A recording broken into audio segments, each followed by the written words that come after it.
Hello students, welcome back to my channel Shubham lecture. Student, जैसा कि इस समय हम 12th केमिस्ट्री के चैप्टर 2 विलयन को पढ़ रहे हैं, जिसमें हमारा नेक्स्ट टॉपिक है विलयन की सांद्रता। इस वीडियो में हम जानेंगे कि विलयन की सांद्रता क्या होती है, विलयन की सांद्रता निकालने की कितनी विधियां हैं, जैसे आपका द्रव्यमान प्रतिशत, आयतन प्रतिशत, द्रव्यमान आयतन प्रतिशत, मोलरता, मोललता, मोल प्रभाज, इन सभी को हम इस वीडियो में डेफिनेशन एंड न्यूमेरिकल्स के साथ समझेंगे। बहुत ही इंपॉर्टेंट वीडियो है ये आपके बोर्ड एग्जाम की दृष्टि से, क्योंकि इसमें मैं जितनी भी विधियां आपको बताऊंगा विलयन की सांद्रता निकालने का, उससे रिलेटेड न्यूमेरिकल्स आपके बोर्ड एग्जाम में आते हैं और वो टॉपिक भी डायरेक्टली पूछ लिए जाते हैं। तो देखिए, विलयन की सांद्रता, इसे हम इंग्लिश में कहते हैं कॉन्सेंट्रेशन ऑफ सॉल्यूशन। तो सबसे पहले इसका डेफिनेशन समझते हैं। देखिए, विलयन के प्रति इकाई आयतन या इकाई मात्रा में उपस्थित विलेय की मात्रा विलयन की सांद्रता कहलाती है। यानी कि जैसे आपको पता है कि विलयन जो है वो विलेय प्लस विलायक से मिलकर बना होता है।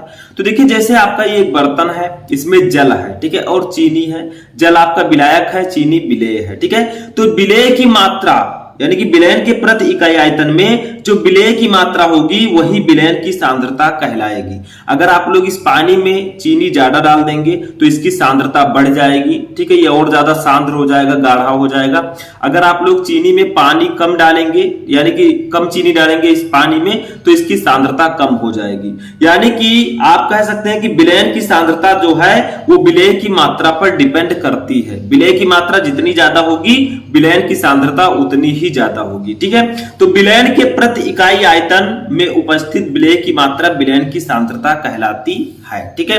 यानी कि ये आपका जल विलायक है, इसमें कितना विलेय है, इसी की मात्रा को हम विलयन की सांद्रता कहते हैं। और इसी विलेय की मात्रा को निकालने की कई विधियां हैं, उसको समझते हैं। देखिए, विलयन की सांद्रता व्यक्त करने की विधियां निम्न है। देखिए, सांद्रता जैसे पहला है प्रतिशत के पदों में, दूसरा है भार अपान आयतन या ग्राम प्रति लीटर के पदों में, चौथा है भार प्रति भार के पदों में, ठीक है। तो तीन प्रकार से हम विलयन की सांद्रता निकाल सकते हैं। अब प्रतिशत के पदों में किस प्रकार से निकालेंगे, जैसे आपका द्रव्यमान प्रतिशत, आयतन प्रतिशत और द्रव्यमान आयतन प्रतिशत, ठीक है। अभी मैं एक एक को बताऊंगा आपको एक्सप्लेन करके। और अब भार प्रति भार या ग्राम प्रति लीटर के पदों में कैसे निकालेंगे, मोलरता, नॉर्मलता और फॉर्मलता से, ठीक है। भार अपान भार के पदों में कैसे निकालेंगे, मोललता, मोल प्रभाज या मोलंश, ठीक है। इस प्रकार से आप विलयन की सांद्रता निकाल सकते हैं। इसमें बहुत ही इंपॉर्टेंट है ये सभी टॉपिक, और ये जो तीनों टॉपिक है मोलरता और मोललता एंड मोल प्रभाज, ये तो मोस्ट इंपॉर्टेंट है, इससे रिलेटेड न्यूमेरिकल आपके बोर्ड एग्जाम में आते रहते हैं, ठीक है। तो चलिए सबसे पहले हम पढ़ते हैं प्रतिशत के पदों में द्रव्यमान प्रतिशत।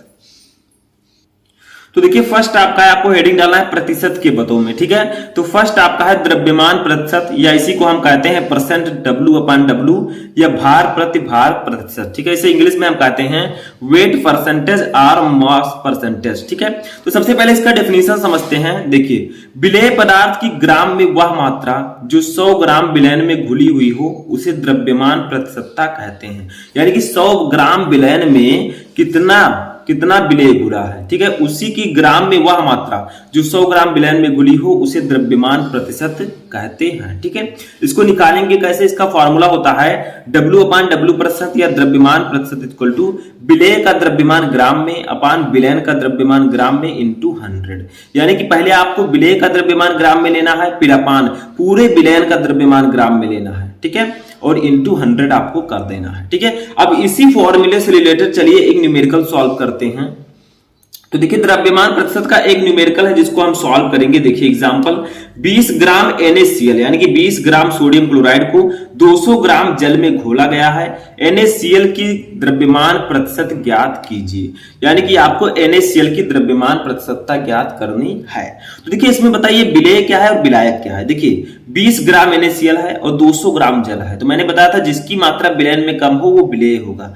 तो ये NaCl जो है ये विलेय है, क्योंकि ये 20 ग्राम ही है, ठीक है। और जल जो है ये 200 ग्राम है, यानी कि ये विलायक है। तो आप लिखेंगे यहां पर विलेय का द्रव्यमान, ठीक है, विलेय का द्रव्यमान। तो ये आपको ऑलरेडी ग्राम में दिया गया है, तो आप लिख देंगे 20 ग्राम, ठीक है। उसके बाद में देखिए जल यानी कि विलायक का द्रव्यमान, जल को हमने विलायक माना है, ठीक है। तो विलायक का द्रव्यमान, ठीक है। ये आपका कितना हो जाएगा, ये हो जाएगा 200 ग्राम, 200 ग्राम, ठीक है। अब एक चीज आप ध्यान दीजिए, देखिए विलेय का द्रव्यमान हमने जाना, विलायक का द्रव्यमान हमने जाना। अब देखिए यहां से हम विलयन का द्रव्यमान निकाल सकते हैं। कैसे? क्योंकि मैंने आपको बताया विलेय प्लस विलायक इक्वल टू विलयन, तो आपको विलयन का द्रव्यमान निकालना है तो विलेय और विलायक को जोड़ देना है, ठीक है। विलयन का द्रव्यमान, विलयन का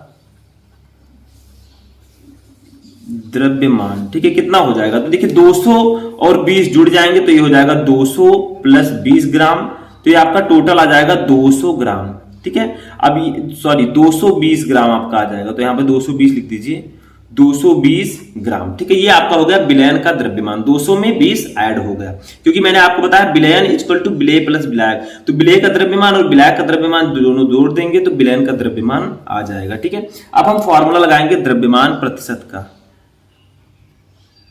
द्रव्यमान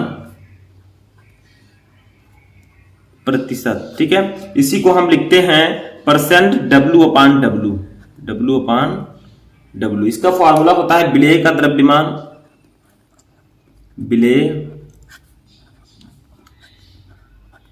का द्रव्यमान, ठीक है, किसमें, ग्राम में, तो ग्राम में लिख देंगे,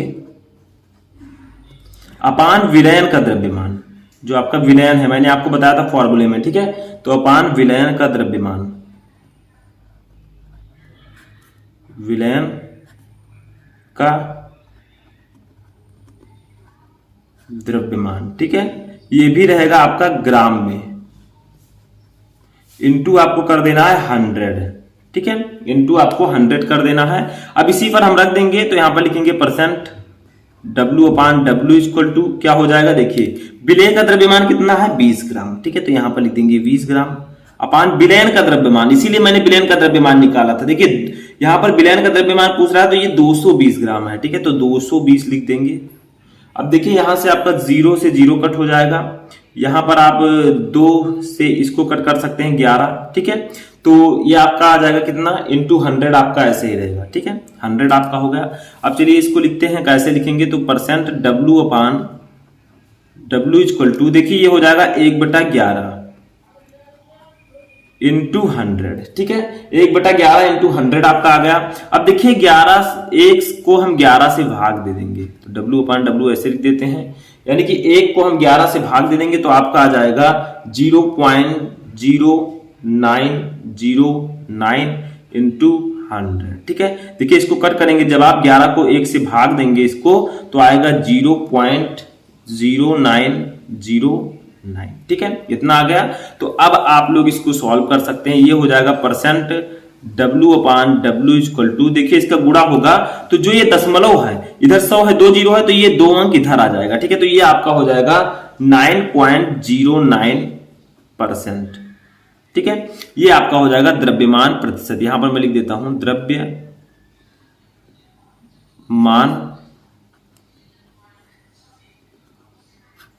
प्रतिशत, ठीक है, तो ये आपका निकल गया है, द्रव्यमान प्रतिशत जो आपका है वो 9.09% हो जाएगा, ठीक है। तो आप कह सकते हैं कि 20 ग्राम NaCl को 200 ग्राम जल में घोला गया है, तो NaCl की द्रव्यमान प्रतिशतता जो होगी वो 9.09% होगी, ठीक है। तो ये हो गया आपका द्रव्यमान प्रतिशत।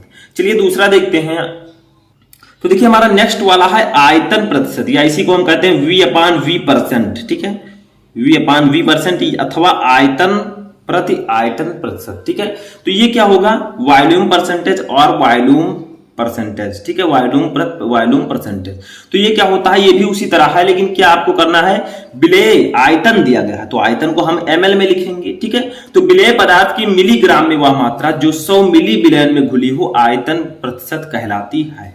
देखिए वहां पर ग्राम में था तो वो क्या था, द्रव्यमान प्रतिशत था, यहां पर आयतन प्रतिशत है तो हम मिली में घोलेंगे, तो विलेय पदार्थ की मिली में वह मात्रा जो 100 मिली विलयन में घुली हो आयतन प्रतिशत कहलाती है। इसका फॉर्मूला भी लगभग उसी तरह होगा, V अपान V% या आयतन प्रतिशत इक्वल टू विलेय का द्रव्यमान मिलीलीटर में, ठीक है, अपान विलयन का आयतन मिलीलीटर में, यानी कि विलेय का आयतन मिलीलीटर में अपान विलयन का आयतन मिलीलीटर में इंटू 100। तो यहां पर ग्राम के जगह पर मिलीलीटर कर दिया जाएगा, ठीक है। अब इससे रिलेटेड चलिए न्यूमेरिकल देखते हैं। तो देखिए इसका एग्जाम्पल क्या है आयतन प्रतिशत का। 15 ml एथेनॉल को 300 ml जल में घोला गया है, एथेनॉल की आयतन प्रतिशतता ज्ञात कीजिए। तो जो एथेनॉल आपका है एथिल अल्कोहल, इसकी मात्रा 15 ml है और जल की मात्रा 300 ml है। तो सिंपल है, विलेय आपका होगा एथेनॉल और विलायक होगा जल। तो हम लिखेंगे यहां पर विलेय का आयतन। उसी तरह ये भी सॉल्व होगा, सिंपल है, विलेय का आयतन। ठीक है, ये हमें कितना दिया गया है 15 ml, तो यहां पर लिख देंगे 15 ml। ठीक है, या 15 मिली भी आप लिख सकते हैं। उसके बाद में देखिए आपका दिया गया है विलायक का आयतन, विलायक का आयतन। ठीक है, ये हमें दिया गया है 300 ml, 300 ml। ठीक है, अब इसी से हम विलयन का आयतन निकाल लेंगे, दोनों को जोड़ देंगे क्योंकि विलेय प्लस विलायक इक्वल टू विलयन। ठीक है, तो विलयन का आयतन, तो ये आपका हो जाएगा 300 प्लस 15, 300 प्लस 15, तो ये आपका टोटल हो जाएगा 315 ml। ठीक है, ये आपका आ गया विलयन का आयतन। अब हम क्या करेंगे, आयतन प्रतिशत निकाल लेंगे। यहां पर आयतन प्रतिशत, या इसी को लिख सकते हैं V/V %। ठीक है, इसका फॉर्मूला भी उसी तरह होगा। देखिए विलेय का आयतन, विलेय का आयतन, ठीक है, किसमें, मिली में, मिलीलीटर में, यानी कि ml में। ठीक है, उसके बाद में विलयन का आयतन, पूरे विलयन का। ठीक है, तो अपान विलयन का आयतन, ठीक है, ml में, यानी कि मिली में, इंटू 100। ठीक है, ये आपका हो गया। अब इसी फॉर्मूले पर हम अप्लाई कर देंगे तो आपका हो जाएगा V/V % इक्वल टू, विलेय का आयतन है हमारा 15 ml, तो 15 लिख देंगे। विलयन का आयतन है 315 यानी कि 315। ठीक है, ये आप लिख देंगे इंटू 100 लिख देंगे। इसको जब आप कट करेंगे 15 को 315 से, तो आपका आ जाएगा 0.0476। ठीक है, ये आपका आ जाएगा, आप कैलकुलेट कर सकते हैं, ज्यादा कैलकुलेट करेंगे तो आपका टाइम वेस्ट होगा नहीं। ठीक है, तो V/V % इक्वल टू आपका हो जाएगा 0.0476 इंटू 100। ठीक है, अब इसकी प्रतिशतता निकाल लेते हैं, कितने परसेंट होगी आयतन प्रतिशत। तो V/V % इक्वल टू हो जाएगा आपका 4 देखिए 2 अंक इधर आ जाएगा ये, तो 4.76% ये आपका हो जाएगा और यही हो जाएगा आपका आयतन प्रतिशत। ठीक है, ये हो जाएगा आपका आयतन प्रतिशत, जो कि आ गया है 4.76%।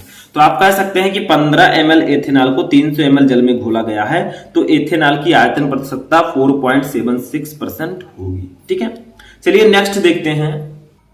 अब देखिए नेक्स्ट हमारा है द्रव्यमान आयतन प्रतिशत, या W/V % या भार अपान आयतन प्रतिशत। ये है आपका द्रव्यमान आयतन प्रतिशत। अभी तक आपका था द्रव्यमान प्रतिशत अलग था, आयतन प्रतिशत अलग था, दोनों एक में आ गया। तो वेट अपान वॉल्यूम परसेंटेज। तो देखिए ये क्या है, विलेय पदार्थ की ग्राम में वह मात्रा जो 100 मिली विलयन में घुली हुई हो द्रव्यमान प्रतिशत कहलाती है। यानी कि इसमें जो विलेय पदार्थ होगा वो ग्राम में होगा और जो आपका विलयन होगा वो मिलीलीटर में होगा। ठीक है, यानी विलेय आपका ग्राम में होगा तो ये द्रव्यमान हो जाएगा, और ये आपका विलयन मिलीलीटर में होगा तो ये आयतन हो जाएगा, तो द्रव्यमान आयतन प्रतिशत। ठीक है, तो विलेय पदार्थ की ग्राम में वह मात्रा जो 100 मिली विलयन में घुली हुई हो द्रव्यमान आयतन प्रतिशत कहलाती है।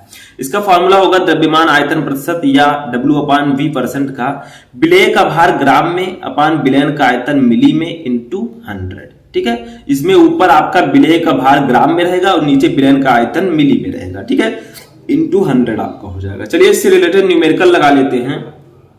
तो देखिए ये आपका न्यूमेरिकल है द्रव्यमान आयतन प्रतिशत का। 20 ग्राम चीनी को जल में घोलकर 250 ml विलयन बनाया गया है, तो भार अपान आयतन प्रतिशतता ज्ञात कीजिए। तो 20 ग्राम चीनी को जल में घोलकर, देखिए 250 ग्राम विलयन बनाया गया है। यहां पर विलयन का आयतन सीधा सीधा दे दिया गया है, हमें विलेय और विलायक जोड़ने की जरूरत नहीं है। ठीक है, जब 20 ग्राम चीनी में हमने जल मिलाया तो 250 ml विलयन बन गया डायरेक्टली, तो विलयन का आयतन हमें सीधा सीधा दे दिया गया है। ठीक है, तो 20 ग्राम जल है, 20 ग्राम चीनी है तो ये आपका होगा विलेय।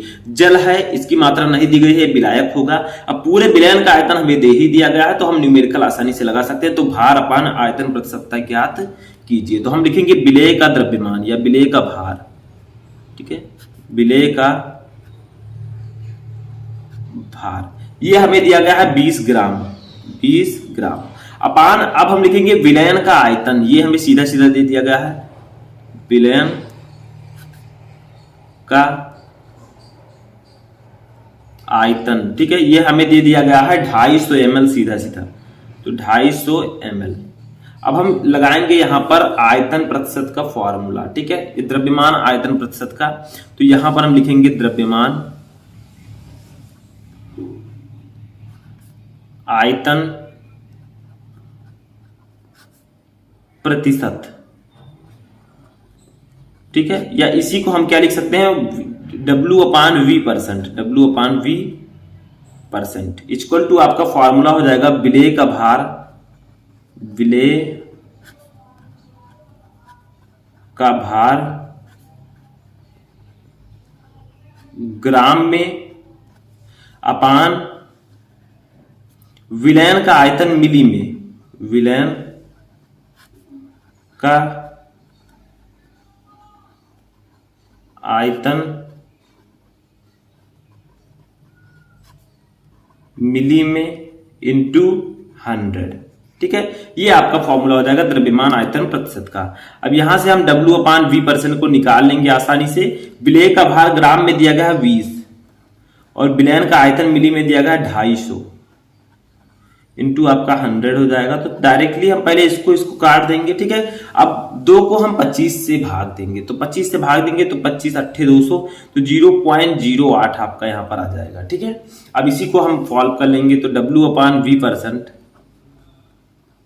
इक्वल टू ये आपका हो जाएगा 0.08 इंटू 100, ठीक है, ये हो जाएगा आपका।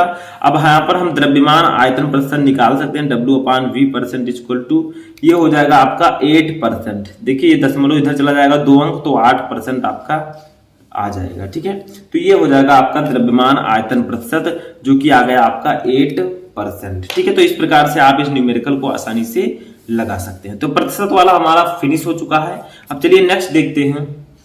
अब देखिए नेक्स्ट जो हमारा है ये है भार अपान आयतन या ग्राम प्रति लीटर के पदों में, ठीक है। मैंने लिखा नहीं हेडिंग, लेकिन समझिएगा। इसमें हम पढ़ेंगे अंश प्रति मिलियन, ठीक है, अंश प्रति मिलियन के बारे में पढ़ेंगे। और भी 2-3 चीजें हैं जो मैंने बताया था आपको, मोलरता, नॉर्मलता, फॉर्मलता, तो उसको भी पढ़ेंगे। देखिए अंश प्रति मिलियन, इसे हम पीपीएम कहते हैं शॉर्ट फॉर्म में, पार्ट्स पर मिलियन, ठीक है, इसका शॉर्ट फॉर्म है पीपीएम। तो ये क्या होता है, देखिए किसी विलयन के 1 मिलियन यानी कि 10 लाख ग्राम में उपस्थित विलेय की मात्रा को विलयन की पीपीएम में सांद्रता कहते हैं। यानी कि किसी विलयन के 1 मिलियन ग्राम में, 1 मिलियन यानी कि 10 लाख, लगभग 10⁶ ग्राम में उपस्थित जो विलेय की मात्रा होती है, उसको हम उस विलयन की पीपीएम में सांद्रता कहते हैं। इसका फॉर्मूला होगा पीपीएम में सांद्रता इक्वल टू विलेय का द्रव्यमान ग्राम में अपान विलयन का द्रव्यमान ग्राम में इंटू 10⁶। 10⁶ का मतलब 1 लाख, 10 लाख, ठीक है, 1 मिलियन यानी कि 10 लाख लगभग। तो ये आपका फॉर्मूला हो जाएगा। तो इससे रिलेटेड चलिए न्यूमेरिकल देखते हैं। तो देखिए इसका न्यूमेरिकल हो जाएगा अंश प्रति मिलियन का 9.6 इंटू 10⁻³ ग्राम O2 समुद्री जल के प्रति किलोग्राम में घुली है। O2 की सांद्रता पीपीएम में ज्ञात कीजिए। यानी कि 9.6 × 10⁻³ ग्राम ऑक्सीजन जो है वो समुद्री जल के प्रति किलोग्राम में घुली है, प्रति किलोग्राम में, ठीक है। तो आप O2 की सांद्रता पीपीएम में ज्ञात कीजिए। तो सबसे पहले हमें विलेय यानी कि O2 का द्रव्यमान दिया गया है, ठीक है। तो हम लिखेंगे यहां पर विलेय या O2 का द्रव्यमान। आपका विलेय जो है वो O2 है, ठीक है, O2 का द्रव्यमान, क्योंकि आपको पता है कि समुद्र में जल ज्यादा होता है वो आपका विलायक होगा और ये आपका O2 जो है ये विलेय होगा। तो इसकी मात्रा दी गई है 9.6 × 10⁻³ ग्राम, ठीक है। अब विलयन का द्रव्यमान कितना दिया गया है यहां पर समझिए। विलयन का द्रव्यमान देखिए जल के प्रति किलोग्राम, यानी कि हमें जो जल का प्रति किलोग्राम है यही आपको यहां पर रखना है। विलयन का द्रव्यमान 1 किलोग्राम रखना है, ठीक है। तो लिखेंगे यहां पर विलयन का द्रव्यमान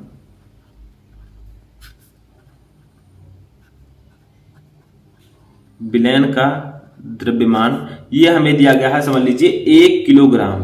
1 किलोग्राम, इसी को हम लिख सकते हैं 1000 ग्राम, ठीक है। या इसी को हम एक और चीज लिख सकते हैं 10 की पावर 3 ग्राम, ठीक है। 1000 को आप 10 की पावर 3 भी लिख सकते हैं। अब देखिए हम निकालेंगे पीपीएम में सांद्रता, पीपीएम में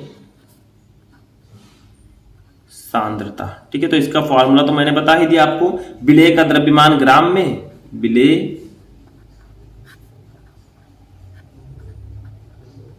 का द्रव्यमान ग्राम में अपान विलयन का द्रव्यमान ग्राम में, ठीक है। विलयन का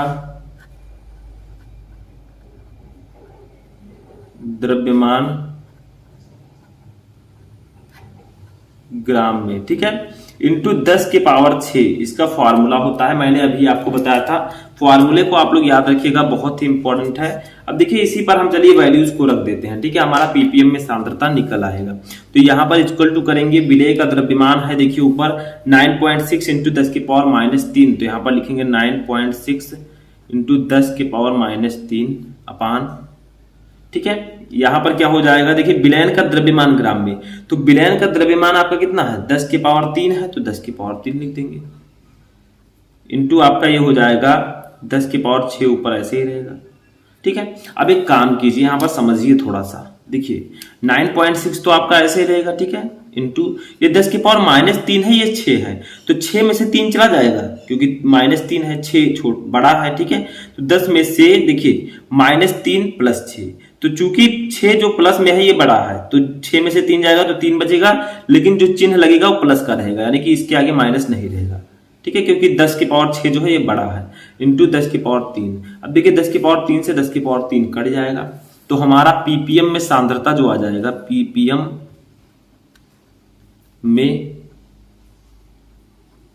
सांद्रता, ठीक है, वो आपका आ जाएगा 9.6 पीपीएम, पीपीएम, और यही आपका आंसर हो जाएगा, कि आपका हो जाएगा पीपीएम में सांद्रता, ठीक है। तो 9.6 आपका आ गया, तो ये आपका न्यूमेरिकल सॉल्व हो चुका है, ठीक है। तो इस प्रकार से आप पीपीएम में सांद्रता निकाल सकते हैं इस फॉर्मूले से, समझ में आया। चलिए नेक्स्ट टॉपिक देखते हैं। तो देखिए हमारा नेक्स्ट है मोलरता, ठीक है, इसे हम इंग्लिश में कहते हैं मोलैरिटी, मोस्ट इंपॉर्टेंट है आपकी बोर्ड एग्जाम के लिए। देखिए मोलरता क्या होता है, विलयन के प्रति लीटर में उपस्थित विलेय के मोलों की संख्या विलयन की मोलरता कहलाती है। अब यहाँ पर मोलों की संख्या आ गई, ठीक है, मोलों की संख्या का एक फॉर्मूला होता है, अभी मैं आपको बताऊंगा। तो विलयन के प्रति लीटर में उपस्थित विलेय के मोलों की संख्या विलयन की मोलरता कहलाती है, यानी कोई विलयन है उसके प्रति लीटर में कितने मोल उपस्थित हैं, उन्हीं की संख्या को हम विलयन की मोलरता कहते हैं। आपको पता है विलयन इक्वल टू विलेय प्लस विलायक, ठीक है। तो मोलरता का फॉर्मूला हो जाएगा विलेय के मोलों की संख्या अपान विलयन का आयतन लीटर में, यानी कि विलयन के प्रति लीटर में कितने मोल उपस्थित हैं उन्हीं की संख्या को विलयन की मोलरता कहते हैं। अब विलेय के मोलों की संख्या का एक फॉर्मूला होता है, वो होता है विलेय का भार अपान विलेय का अणुभार, यानी कि विलेय के मोलों की संख्या इक्वल टू विलेय का भार अपान विलेय का अणुभार। जब ये आप डिवाइड करेंगे तो आपको विलेय के मोलों की संख्या आ जाएगी, ठीक है। जैसे मान लीजिए जल आपने ले लिया, तो जल के मोलों की संख्या आपको निकालनी है, या चीनी ले लिया, चीनी के मोलों की संख्या आपको निकालनी है, तो चीनी का भार अपान चीनी का अणुभार कर दीजिए, आपका मोलों की संख्या आ जाएगा, ठीक है। अब अगर इसी फॉर्मूले पर देखिए विलेय के मोलों की संख्या अपान विलयन का आयतन लीटर में, अगर इस विलेय के मोलों की संख्या के स्थान पर ये फॉर्मूला लग देंगे विलेय का भार अपान विलेय का अणुभार, तो आपका फॉर्मूला यहाँ पर निकल कर आएगा मोलरता का विलेय का भार अपान विलेय का अणुभार इंटू 1 अपान विलयन का आयतन लीटर में। यहाँ पर मैंने क्या किया है, इस विलेय के मोलों की संख्या के स्थान पर ये वाला फॉर्मूला रख दिया है, विलेय का भार अपान विलेय का अणुभार, ठीक है। तो आपका ये फॉर्मूला निकल कर आ जाएगा। तो आप लोग इस फॉर्मूले से भी न्यूमेरिकल्स लगा सकते हैं, ठीक है। तो विलेय का भार अपान विलेय का अणुभार इंटू 1 अपान विलयन का आयतन लीटर में। तो अभी हम न्यूमेरिकल लगाएंगे तो आपको समझ में आ जाएगा।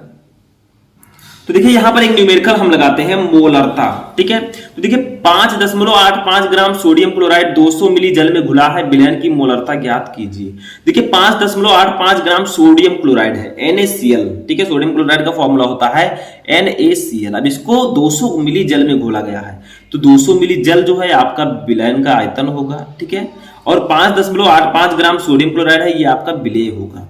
तो देखिए यहां पर सोडियम का अणुभार भी दिया गया है 23 और क्लोरीन का अणुभार 35.5, इन्हीं को जोड़ेंगे तो हमें NaCl का अणुभार आ जाएगा। ठीक है, तो देखिए यहां पर हम सबसे पहले लिखेंगे, क्या लिखेंगे कि विलेय जो आपका है, ठीक है, विलेय का भार कितना दिया गया है। देखिए विलेय का भार, विलेय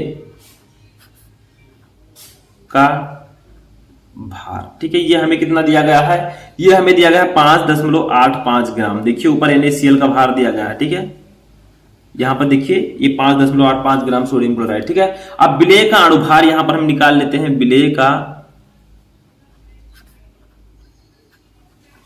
अणु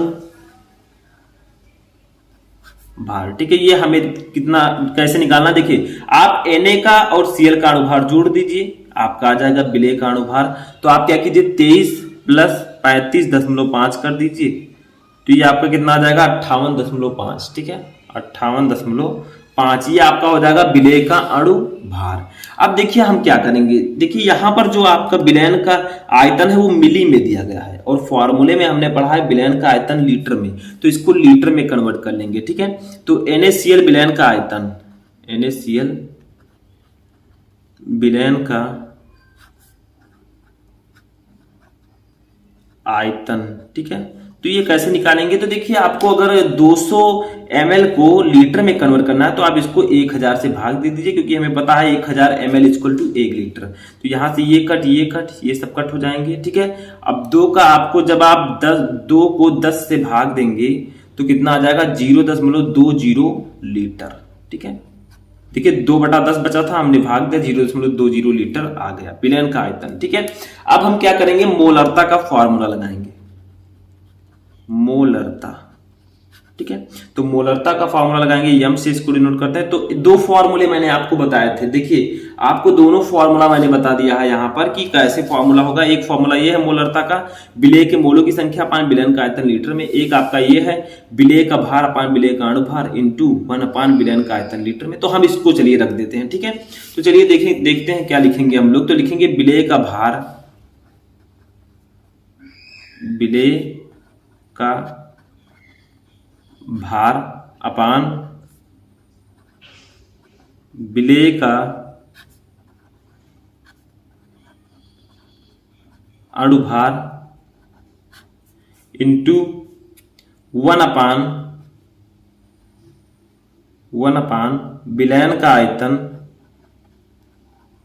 विलयन का आयतन, ठीक है, लीटर में, लीटर में। ठीक है, अब इसी पर हम रख देंगे यहां पर वैल्यूज आपका।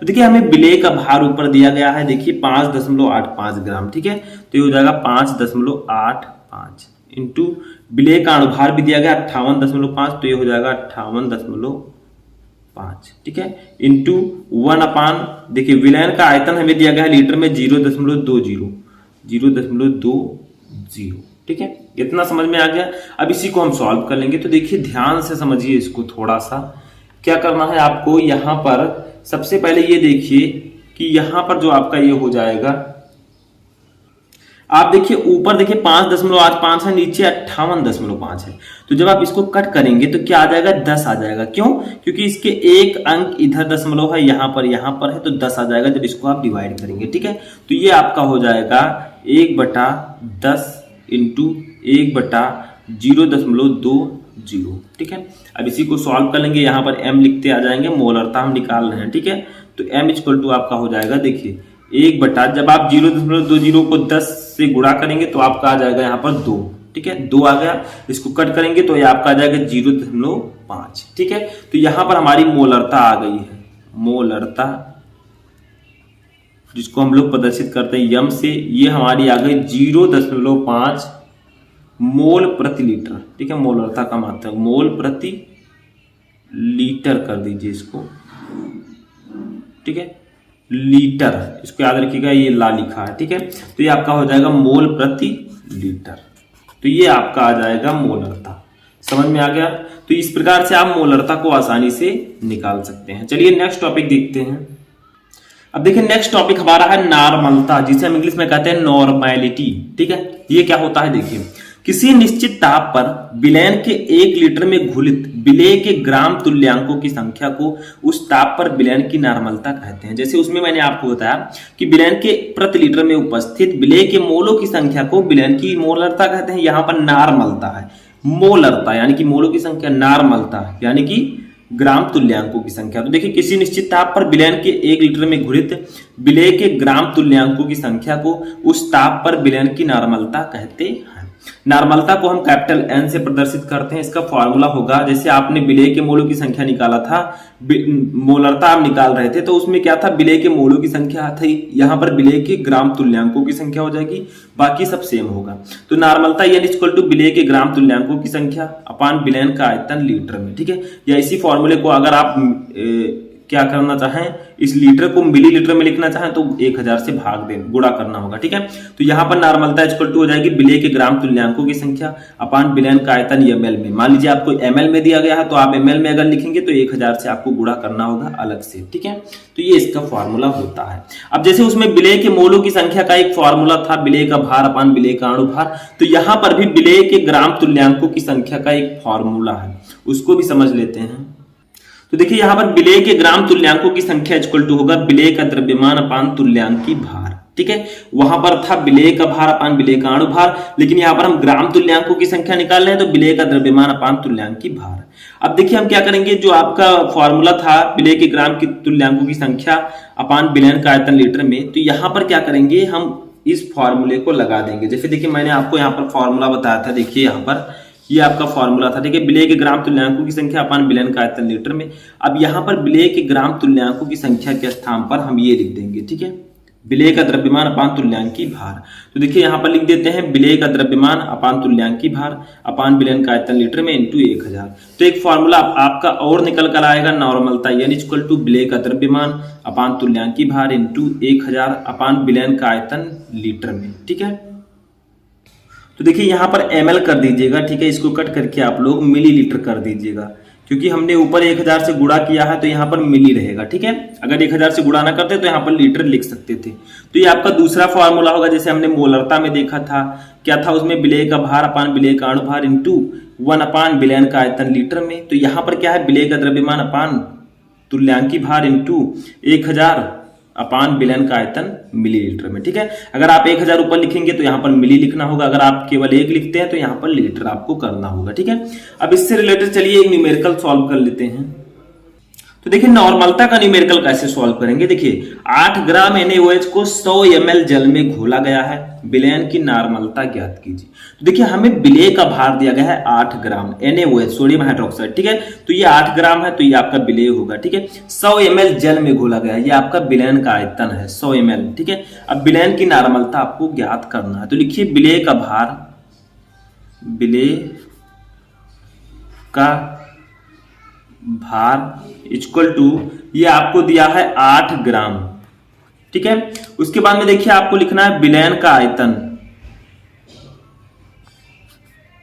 विलयन का आयतन। ठीक है, ये हमें कितना दिया गया है, ये हमें दिया गया है 100 ml, 100 ml। ठीक है, ठीक है, अब हमें क्या करना है, हमें विलेय का अणुभार निकाल लेना है, यानी कि जो आपका NaOH है, तो हम लिखेंगे NaOH का अणुभार, ये आपका विलेय है। ठीक है, आप ब्रैकेट में लिख भी सकते हैं विलेय का अणुभार, का अणुभार। ठीक है, तो देखिए NaOH का अणुभार आपको दिया रहेगा, वैसे Na का अणुभार होता है 23, O का होता है 16 और H का होता है 1, तो टोटल आपका आ जाएगा 40। ठीक है, ये आपका आ गया विलेय का अणुभार। अब हम इसके हिसाब से निकाल लेंगे NaOH का तुल्यांकी भार। देखिए NaOH यानी कि विलेय का तुल्यांकी भार, तुल्यांकी भार। ठीक है, तो तुल्यांकी भार इक्वल टू क्या होता है, अणुभार अपान संयोजकता, अणुभार अपान संयोजकता, संयोजकता। तो देखिए अणुभार जो है मैंने अभी ऊपर निकाला NaOH का, वो आ गया आपका 40। संयोजकता जो सोडियम हाइड्रोक्साइड की होती है वो 1 होती है। ठीक है, तो ये आपका हो जाएगा 40, यानी कि NaOH का तुल्यांकी भार आ जाएगा 40। NaOH का तुल्यांकी भार, ठीक है, ये आपका आ गया 40। अब देखिए एक फॉर्मूला हम लगाएंगे, जो फॉर्मूला हमने निकाला था, देखिए अभी मैं बता रहा हूं, ये आपका फॉर्मूला देखिए, ये हमने देखा था कि नॉर्मलता इक्वल टू विलेय का द्रव्यमान अपान तुल्यांकी भार इंटू 1000 अपान विलयन का आयतन मिलीलीटर में, ठीक है। तो ये फॉर्मूला हम लगा देंगे, नॉर्मलता आ जाएगी, ठीक है। एक फॉर्मूला जो हमने पहले देखा था वो भी आप लगा सकते हैं, लेकिन बाद में आपका यही आएगा, ठीक है। तो यहां पर लिखेंगे नॉर्मलता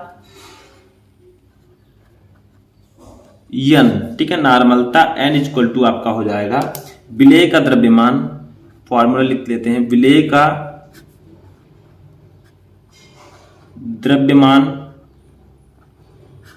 अपान तुल्यांकी भार,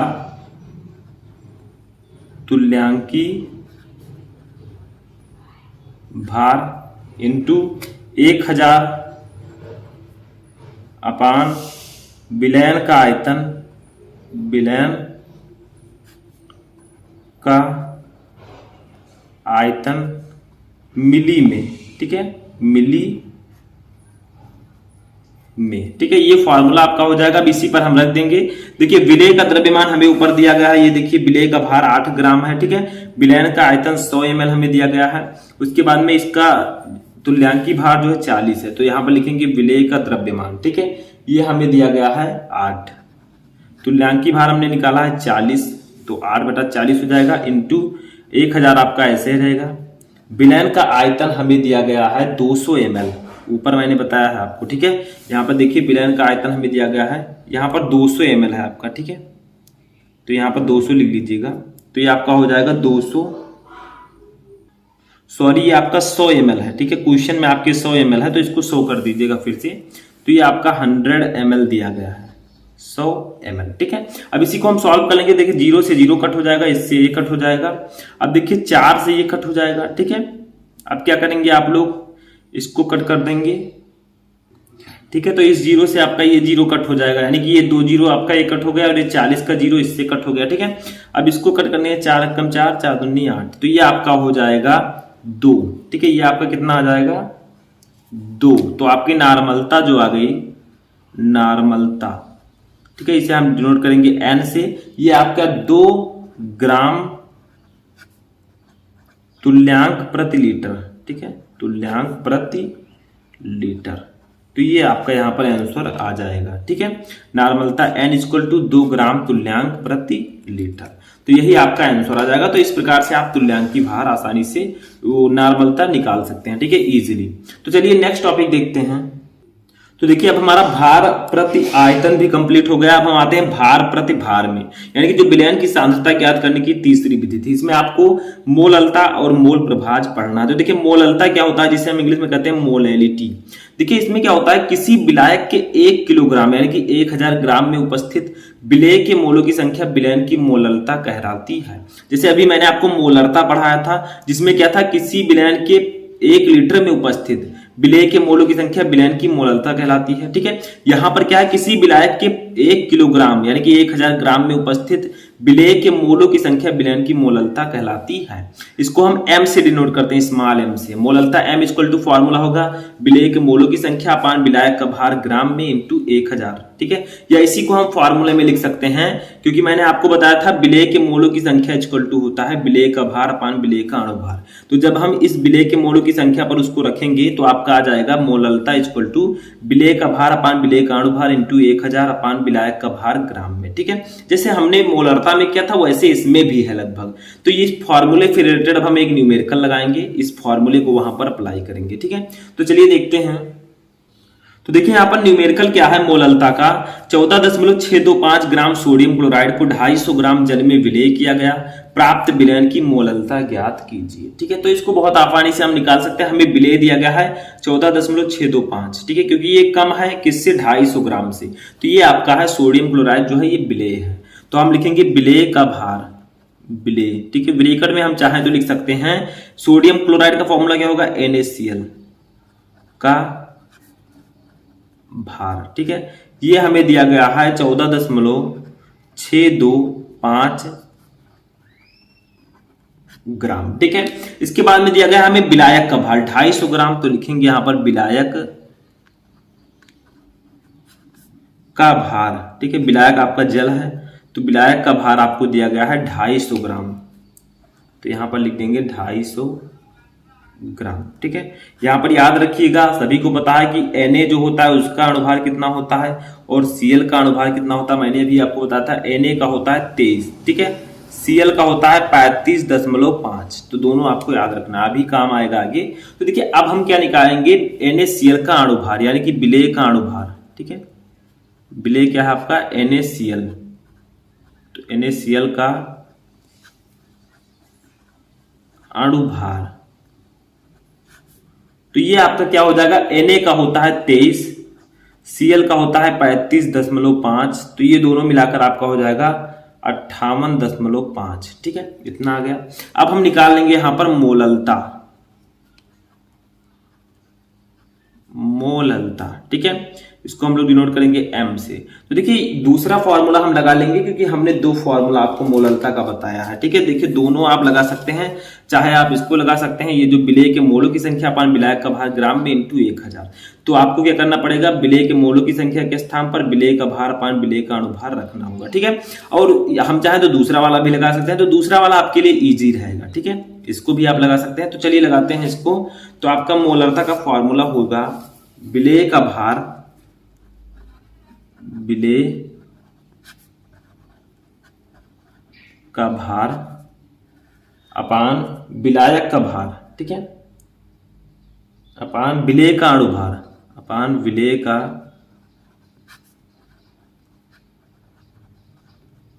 अणुभार इंटू 1000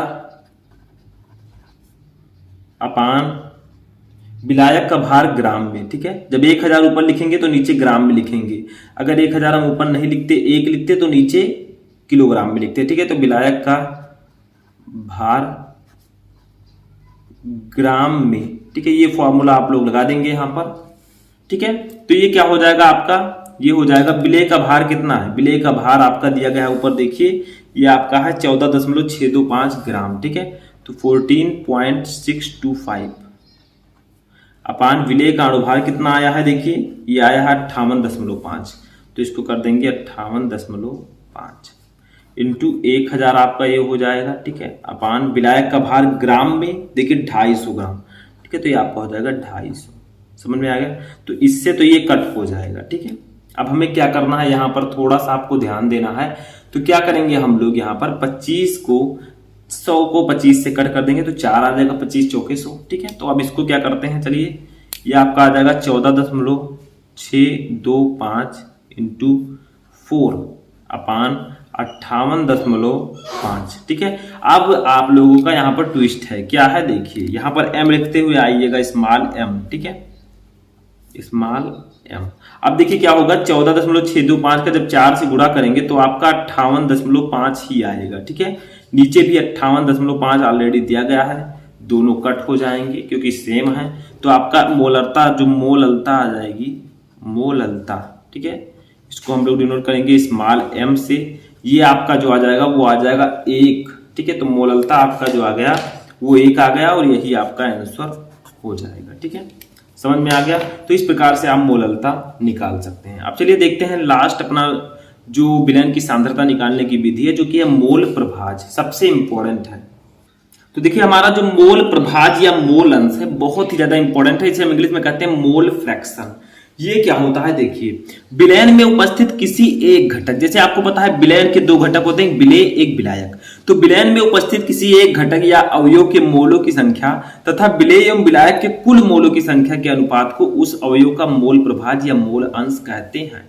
जैसे आप विलेय का मोल प्रभाज ज्ञात कर रहे हैं तो पहले विलेय के मोलों की संख्या अपान, ठीक है, विलेय एवं विलायक के मोलों की संख्या, इन्हीं के अनुपात को हम उस अवयव का मोल प्रभाज कहेंगे। जैसे समझिए ये एक पात्र है, इसमें जल विलायक है, चीनी विलेय है, ठीक है, तो इसमें बहुत सारे विलेय के कण हैं।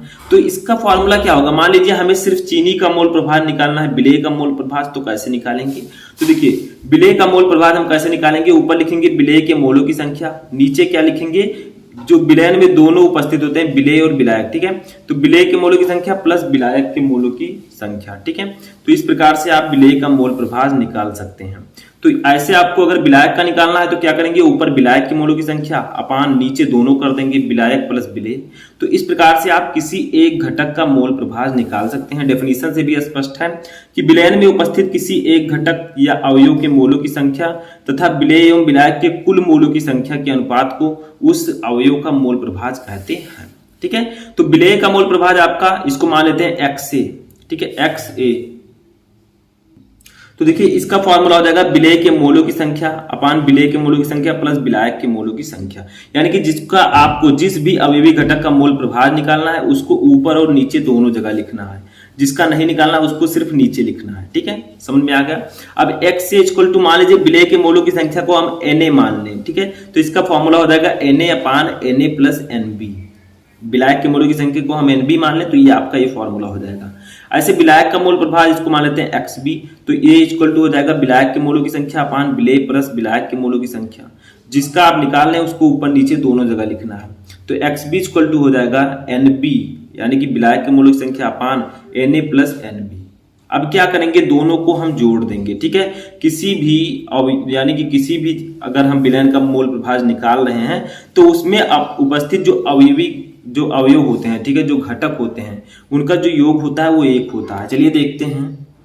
तो देखिए अब हम क्या करेंगे, विलयन में दोनों जो घटक हैं आपके विलेय और विलायक उनके मोल प्रभाज को हम जोड़ देंगे। तो विलेय का मोल प्रभाज प्लस विलायक का मोल प्रभाज, जब इन दोनों के मोल प्रभाज को जोड़ेंगे तो हमेशा वो एक आएगा। देखिए यहाँ पर क्या हो जाएगा, विलेय का मोल प्रभाज एक्स इक्वल टू हमने निकाला था Na अपान Na प्लस NB और प्लस XB इक्वल टू हमने निकाला था NB upon Na plus NB। यानी कि Na क्या है, ये विलेय के मोलों की संख्या है, NB है विलायक के मोलों की संख्या, दोनों जोड़ देंगे। तो देखिए यहाँ पर Na प्लस NB आपस में जुड़ जाएंगे क्योंकि इसका हर बराबर है। ठीक है, तो ये आ जाएगा Na plus NB upon Na plus NB, दोनों कट हो जाएंगे। तो XA plus XB equal to 1। तो आप कह सकते हैं कि विलयन में उपस्थित जो अवयव होते हैं, जो घटक होते हैं, उनके मोल प्रभाज का जो योग होता है वो हमेशा एक होता है। ठीक है, अब आप एक है तो इससे आप किसी का भी मोल प्रभाज निकाल सकते हैं।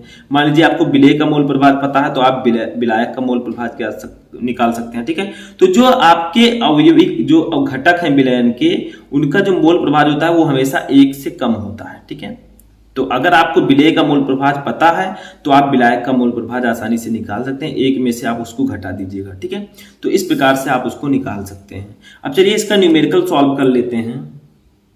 तो देखिए मोल प्रभाज का जो न्यूमेरिकल है वो क्या है कि 72 ग्राम जल और 92 ग्राम एथिल अल्कोहल के मिश्रण में दोनों का मोल प्रभाज ज्ञात कीजिए। देखिए 72 ग्राम जल और 92 ग्राम एथिल अल्कोहल है। ठीक है, तो इसमें जो 72 ग्राम है ये मान लीजिए आपका विलेय है और 92 ग्राम विलायक है, क्योंकि दोनों जो है इसमें 92 ग्राम एथिल अल्कोहल है, इसकी मात्रा थोड़ा ज्यादा है। ठीक है, तो इन दोनों के मिश्रण में आपको दोनों का मोल प्रभाज निकालना है। तो मैंने बताया अगर आप विलेय का मोल प्रभाज निकालेंगे तो ऊपर विलेय और नीचे विलेय प्लस विलायक दोनों लिखना होगा। तो चलिए एक एक को करते हैं। तो सबसे पहले जल का भार और इसका अणुभार निकाल लेते हैं। ठीक है, तब देखते हैं। तो देखिए जल यानी कि H2O, इसका भार हमें दिया गया है, जल का भार। ठीक है, कितना दिया गया है, देखिए 72 ग्राम, तो ये हो जाएगा 72 ग्राम। ठीक है, उसके बाद में एथिल अल्कोहल का भार दिया गया है हमें, एथिल अल्कोहल का भार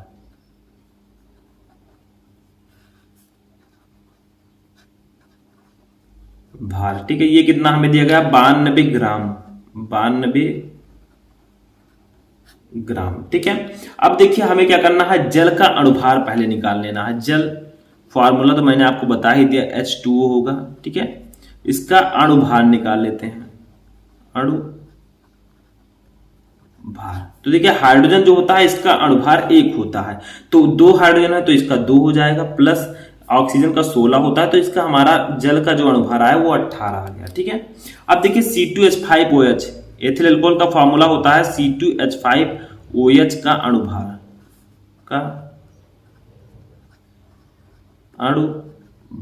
ठीक है, तो ये आपका कितना हो जाएगा, देखिए कार्बन का होता है 12, तो 2 कार्बन है तो ये 24 हो जाएगा। ठीक है, प्लस हाइड्रोजन का होता है 1, तो H5 है यानी कि 5 हाइड्रोजन है तो 5 हो जाएगा, प्लस ऑक्सीजन का होता है 16 और हाइड्रोजन का 1, तो ये आपका कितना आ जाएगा, ये आपका आ जाएगा 46। जोड़िए देखिए 24 5 29, 6 35, 1 36, 10 46। ठीक है, तो ये आपका इतना आ गया। अब हम एक एक के मोलों की संख्या निकाल लेते हैं। जैसे पहले जल के मोलों की संख्या निकालेंगे, क्योंकि फॉर्मूले में मैंने आपको बताया है कि जब मोलों की संख्या नहीं पता होगी तो आप मोल प्रभाज नहीं निकाल पाएंगे। देखिए यहाँ पर लिखा हुआ है, ठीक है, विलेय का मोल प्रभाज इक्वल टू विलेय के मोलों की संख्या अपान विलेय के मोलों की संख्या प्लस विलायक के मोलों की संख्या। तो आपको पहले मोलों की संख्या निकाल लेनी है। ठीक है, तो पहले हम निकालेंगे जल के मोलों की संख्या। जल के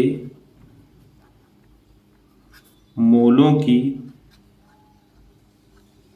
संख्या। ठीक है, तो इसका फॉर्मूला मैंने आपको पहले भी बता दिया है। जल का भार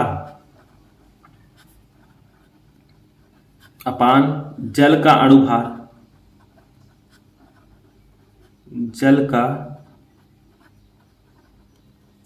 अणुभार। ठीक है, अब इसी को डिवाइड कर देंगे। जल का भार हमें ऊपर दिया गया है, देखिए 72 ग्राम, अणुभार है 18, तो इसी को लिख देंगे। तो 72/18 हो जाएगा आपका, 18 चौक 72। ठीक है, तो ये आपका आ जाएगा 4, यानी कि जल के मोलों की संख्या हमारी आ गई 4। तो हम यहां पर लिख देंगे जल के मोलों की संख्या। ठीक है, अब C2H5OH के मोलों की संख्या निकाल लेते हैं ऐसे। तो C2H5OH के मोलों की संख्या। ठीक है, तो ये भी आपका वही फॉर्मूला होगा, C2H5OH का भार अपान उसका अणुभार। ठीक है, तो C2H5OH का भार अपान C2H5OH का अणुभार। ठीक है, अब क्या करेंगे हम लोग, भार हमारा कितना दिया गया है, ऊपर दिया गया है, देखिए इसका भार है 92 ग्राम और अणुभार आपका है 46 ग्राम। तो यहां पर लिख देंगे 92 ग्राम ये हो गया और 46 ग्राम ये हो गया। ठीक है, कट कर देंगे 2 आ जाएगा, तो ये हमारा आ गया 2। देखिए 2 आ गया, यानी कि C2H5OH के मोलों की संख्या, C2H5OH के मोलों की संख्या। ठीक है, तो जल के मोलों की संख्या 4 आई, C2H5OH के मोलों की संख्या 2 आई। अब हम एक एक का मोल प्रभाज निकाल सकते हैं। पहले जल का मोल प्रभाज निकालेंगे।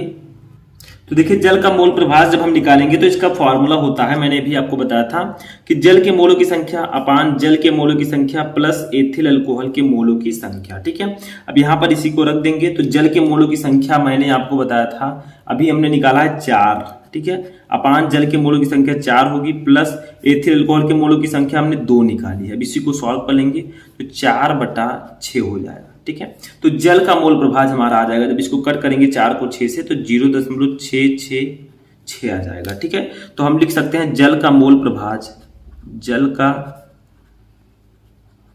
मोल प्रभाज इक्वल टू आपका हो जाएगा 0.666। ठीक है, इतना आ गया हमारे जल का मोल प्रभाज।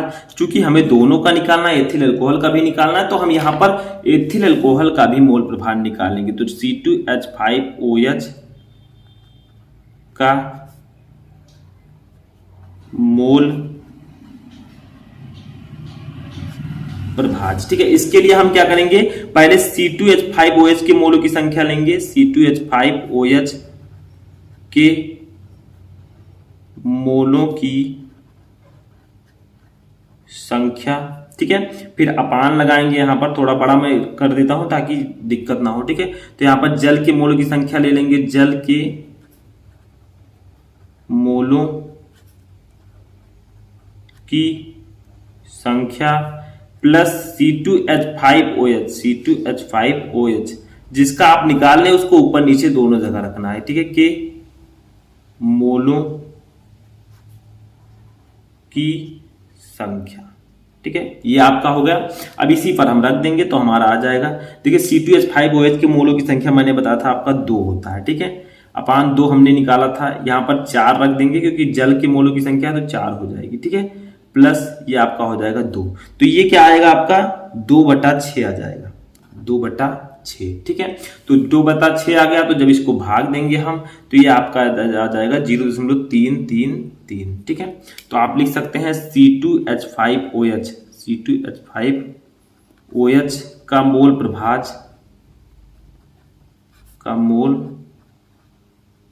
प्रभाज जो होगा वो हो जाएगा 0.333, ठीक है। और यही आपका आंसर आ जाएगा, यानी कि दोनों का हमने अलग अलग मोल प्रभाज निकाल लिया है, C2H5OH का भी और जल का भी मोल प्रभाज। तो इस तरह से आप मोल प्रभाज निकाल सकते हैं, ठीक है। आई होप कि आपको विलयन की सांद्रता पूरी तरह समझ में आ चुका होगा।